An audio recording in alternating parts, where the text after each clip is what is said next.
Social enterprise Ugly Food is on a mission to change Singaporeans' perception about blemished fruits.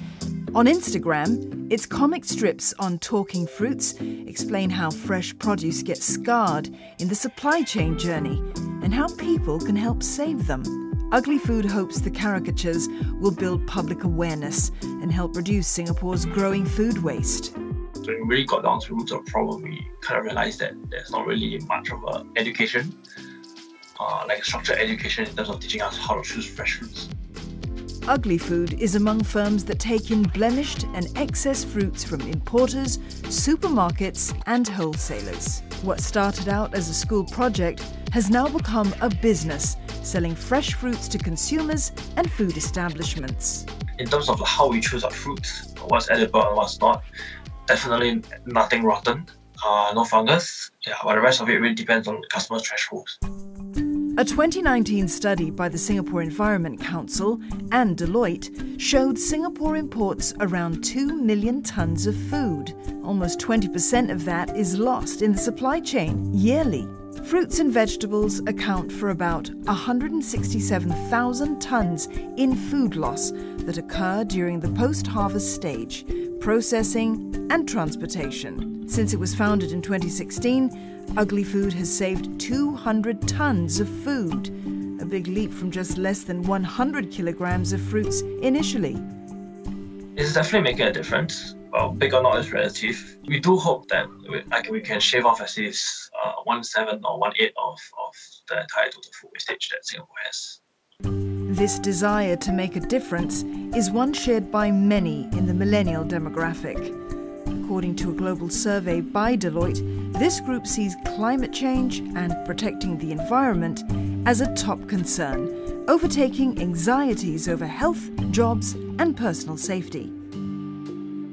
In its primary poll, 83% of millennials agreed that climate change occurs due to human factors, and only about 40% believe current and future efforts to protect the planet will be successful. More than half say society has reached a point of no return and it's too late to repair the environmental damage. Though optimism remains low, millennials are making changes in their daily routine to improve the planet. 58% said they'd increased use of public transport. 50% have cut their purchase of fast fashion, while 64% are cutting down on single-use plastic and are recycling more. The millennials are making a lot of important life decisions based on sustainability concerns, such as how many children to have or if they want to have children at all. What do they actually eat? Are they going to be vegans or are they going to consume consciously? How are they actually going to conduct their daily lives? Deloitte says millennials are in a position to create wider awareness and to create changes on sustainability as they become consumers, policymakers, investors and workers.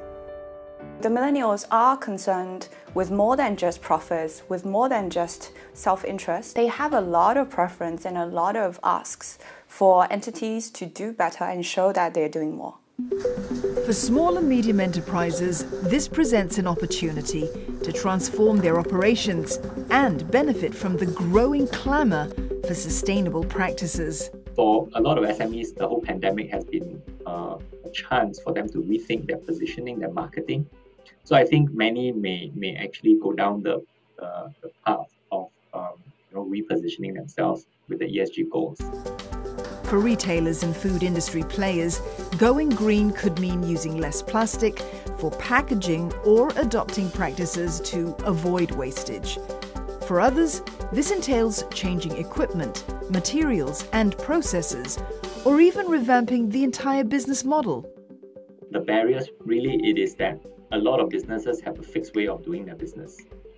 And that inertia would then continue on, right? I use whatever that's there, established suppliers that don't have to change, because even if it is cheaper, that I have to establish new supply routes would cost me time, right? So that's still imputed cost. Challenges aside, many still see sustainability as a way forward due to its potential impact to bottom lines. To look at how your business positioning actually goes together with it. Because ultimately, you still have to make sure that your business is financially sustainable, right? And we always hear that SMEs, because of the size, they are a lot more hands to mouth. But what we are noticing is because of the change in demand and the slight change in the way the overall government has been pushing for this, people are starting to move towards that direction. Deloitte says there remains a lack of clear sustainability benchmarks that can result in actual benefits for companies. There's also lack of consistency in regulations in many markets that compels companies to form a baseline compliance to ESG concerns. And then also the pathway to profitability to justify investment into ESG is not quite clear in some markets as well. So what are companies being incentivized with versus what are the consequences of not complying? For now, business leaders face the task of bridging the gap between addressing millennials' desire for sustainability and the realities of doing business. Sometimes millennials may be idealistic. They may be not in touch with what's the reality on the ground. ESG is one of those topics that sometimes is not in touch, is out of touch between the older generation and the newer ones, depending on the case and what's your business doing. Your ability to reach out and really explore that part where the millennials may have some aspiration and aligning that with the business, I think that is very valuable.